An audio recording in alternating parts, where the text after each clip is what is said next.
राज्य सरकारने मराठ्यांना आरक्षण देण्यासाठी निर्गमित केलेले अधिसूचनेतील सगळे सोयरे या शब्दप्रयोगाला विरोध दर्शवण्यासाठी आज अमरावतीत सकल ओबीसी समाजातर्फे जनजागृतीपर स्वाक्षरी अभियान राबवण्यात आले। यावेळी सगळे सोयरे विरोधात या ठिकाणी ओबीसी समाजाच्या वतीने हरकती नोंदवत पोस्टाने 1000 हरकती राज्य सरकारकडे पाठवण्यात आल्या आहेत। सगळे सोयरेबाबत नागरिकांच्या हरकती मागवण्यात आल्या होत्या। राज्य शासनाच्या या अधिसूचनेमुळे मात्र सकल ओबीसी समाजामध्ये भीतीचे वातावरण निर्माण झाले आहे। तर हा निर्णय ओबीसी समाजावर अन्याय करणारा आहे। त्यामुळे आज हजारो लोकांनी सगळे सोयरे शब्दाबाबत अर्ज भरत या हरकती नोंदवल्या आहेत व या सर्व हरकती राज्य सरकारकडे पाठवण्यात आल्या आहेत।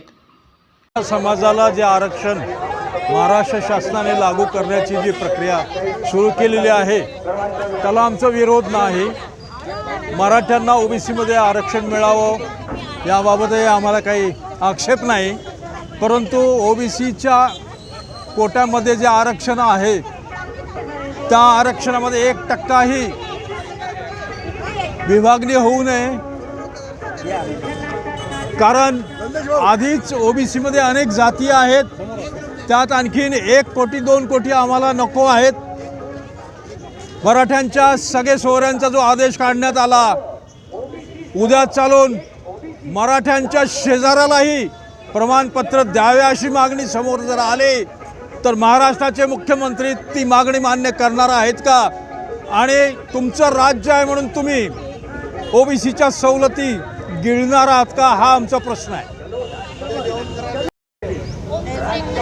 कसं आहे, जे इतर मागासवर्गीयांना ओबीसींना जे आरक्षण मिळालं आहे ते अल्पसंख्याकांच्या आधारावर मिळालं आहे।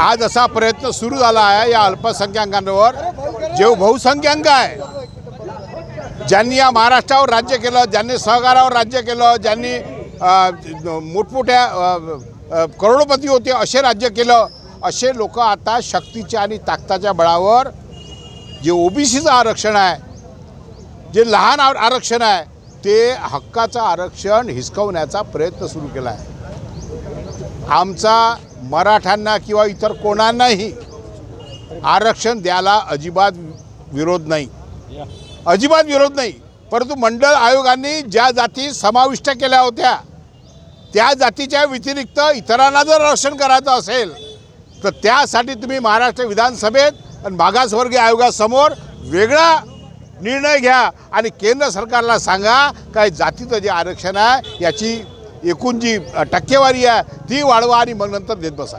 आमच्या आरक्षणातून आरक्षण देता कामा नये, त्यासाठी या महाराष्ट्रातला सर्व ओबीसी एक आहे आणि ते कोणत्याही परिस्थितीमध्ये आम्ही देऊ देणार नाही।